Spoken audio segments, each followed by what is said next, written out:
Salam saudara-saudara, damai sejahtera, sukacita yang Tuhan berikan bagi kita semua.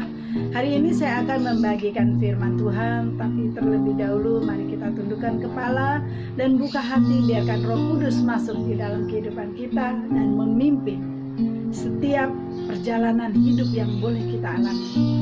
Mari tundukkan kepala.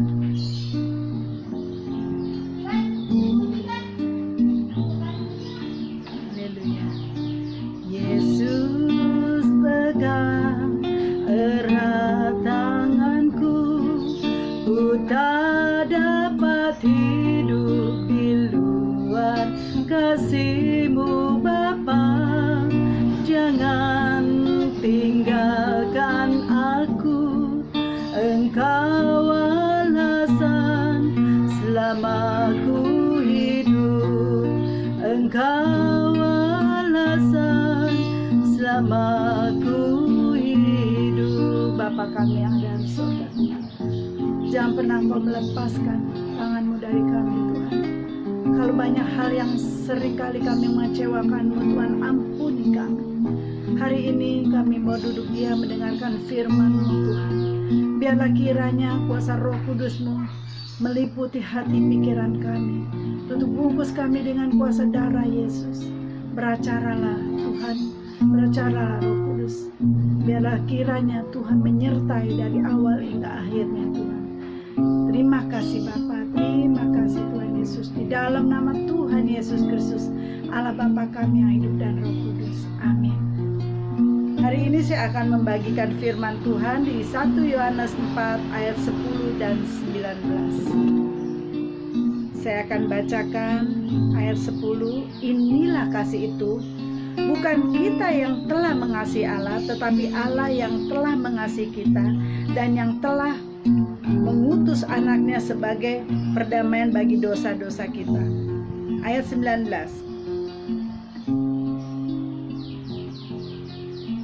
Kita mengasihi karena Allah lebih dahulu mengasihi kita.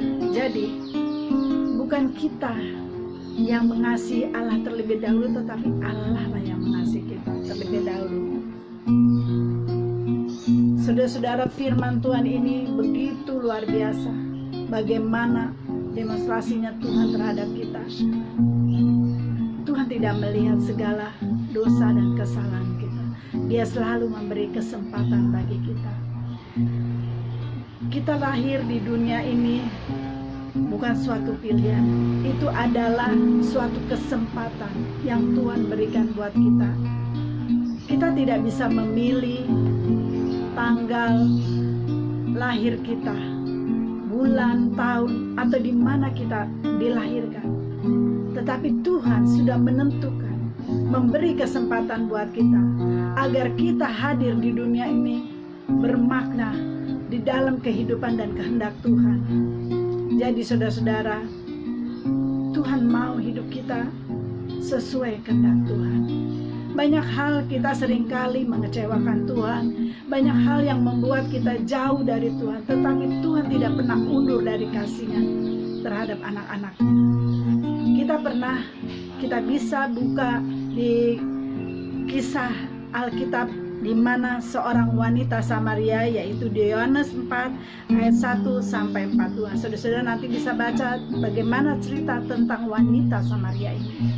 Dia adalah orang yang hidupnya penuh dosa, dan mungkin di kampungnya dia adalah orang yang tidak dianggap, orang yang terhina, karena wanita Samaria ini mempunyai 5 suami dan itu tidak dalam menikah, tapi hidup bersama.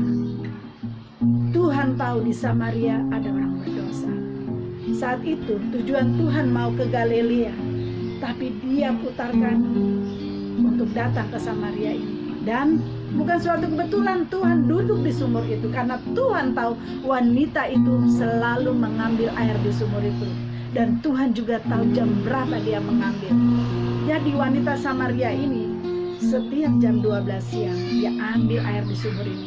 Karena apa? Karena dia malu dengan penduduk kampung itu yang sering mengguncingkan dia, yang sering membicarakan tentang keburukannya. Tapi tanpa dia sangka, dia bertemu dengan Tuhan Yesus. Disitulah Tuhan memberitakan firman Tuhan, menyampaikan. Dia tawarkan tentang air kehidupan yang tidak akan pernah hilang, air kehidupan yang akan terus ada di dalam kehidupan dia, yaitu kebenaran firman Tuhan untuk dia bertobat. Singkat cerita, dia menerima kasih Tuhan, hatinya tersentuh, hatinya terbuka. Lalu dia pulang dan dia cerita pada penduduk di kampung bagaimana dia berjumpa dengan Tuhan Yesus, sumber kehidupan dari segala permasalahan yang terjadi di setiap manusia, yaitu inilah Tuhan Yesus yang memberikan air kehidupan yang tidak akan pernah kering. Lalu singkat cerita, penduduk di kampung itu berbondong-bondong datang menemui Tuhan Yesus, dan disitulah mereka menerima pemulihan, mereka menerima berkat kasih Tuhan yang Tuhan berikan pada mereka. Dan ternyata kita bisa lihat wanita Samaria dipakai Tuhan untuk membawa jiwa-jiwa. Itu contoh pertama di Alkitab. Dan ada contoh yang kedua di Yohanes 8 ayat 1-11, yaitu perempuan yang berzina. Jadi pada waktu itu ada seorang wanita yang ketangkapan berzina, dibawa oleh orang Farisi, orang Yahudi. Saat itu dibawa kepada Tuhan Yesus. Dia bilang, Tuhan, harus aku apakan orang seperti ini? Karena pada zaman dulu, zaman Musa, orang seperti ini akan dipecut. Tetapi Tuhan Yesus menulis di tanah. Dia tidak merespon. Dalam arti dia tulis, karena Tuhan tahu orang Farisi mencari celah untuk menjatuhkan Tuhan dengan kasus wanita ini.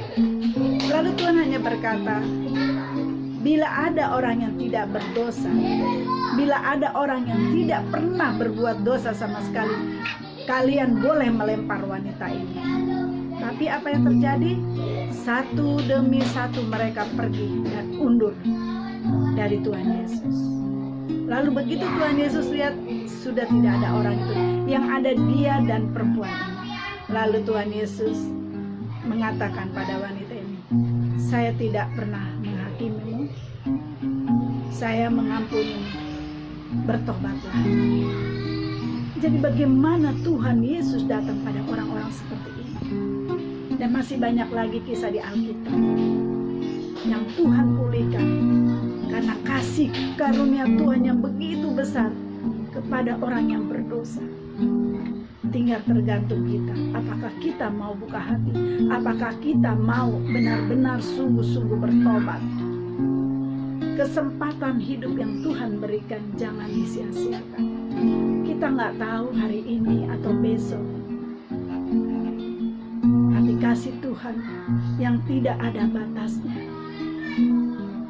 Firman Tuhan tadi katakan di 1 Yohanes 4:10 dan 19 jelas-jelas mengatakan bahwa Tuhanlah Allah Bapa sendiri yang datang pada kita, bukan kita yang datang, tapi Allah Bapa sendiri yang datang pada kita. Jadi mari saudara-saudara, waktu demi waktu jangan kita buang dengan percuma.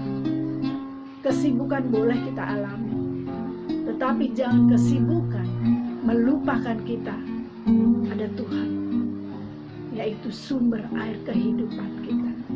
Air sumber kehidupan yang tidak akan pernah kering. Mau cari di mana di dunia ini air yang tidak akan pernah hilang. Air sumber kehidupan yang kekal sampai selama-lamanya. Demikian firman Tuhan yang saya bisa sampaikan. Kiranya kita menangkap firman ini dengan sungguh-sungguh. Pergunakan waktu yang Tuhan beri. Pergunakan kasih-Nya Tuhan terhadap kita. Jangan pernah lepaskan kasih Tuhan yang begitu besar terhadap kita.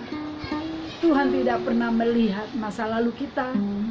Tuhan tidak melihat kita dari background seperti apa.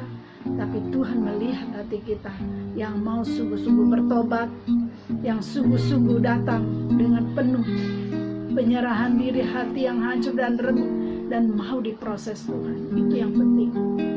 Demikian Demikian firman Tuhan yang saya bisa sampaikan. Kiranya bisa menjadi berkat bagi saudara-saudara untuk tetap terus mengasihi Tuhan. Demikian, mari kita tundukkan kepala. Bapa kami yang ada di dalam sorga, demikian firman Tuhan yang sudah hamba-Mu sampaikan. Biarlah kasih Tuhan tetap terus mengalir di dalam kehidupan kami, dan kami merespon perkenanan-Mu Tuhan. Kami percaya Tuhan yang memimpin setiap aktivitas dalam kehidupan kami sehari-hari. Jangan pernah Tuhan tinggalkan kami, tuntun kami ke jalan yang benar Tuhan, agar kami mengerti apa kehendak-Mu dalam hidup kami ya Bapa. Kami serahkan juga bangsa Indonesia, berkati bangsa ini dengan luar biasa Tuhan. Pemulihan terjadi besar-besaran untuk bangsa Indonesia. Demikian Tuhan, kami serahkan seluruh doa ini ke dalam tangan-Mu ya Bapa. Kami alaskan hanya di dalam nama Tuhan Yesus Kristus, Allah Bapa kami yang hidup dan Roh Kudus. Mari angkat tangan dan terimalah berkat dari Tuhan. Tuhan memberkati engkau dan melindungi engkau. Tuhan menyinari engkau dengan kepalanya, dengan wajahnya, dan memberi engkau kasih karunia. Tuhan menghadapkan wajahnya kepadamu dan memberi engkau damai sejahtera. Terimalah berkat dari Allah Bapa, cinta kasih Tuhan Yesus Kristus, penyertaan Roh Kudus dari hari ini sampai selama-lamanya. Di dalam nama Tuhan Yesus Kristus, Allah Bapa kami yang hidup, mari kita yang percaya katakan amin. Jangan lupa subscribe. Tuhan berkati.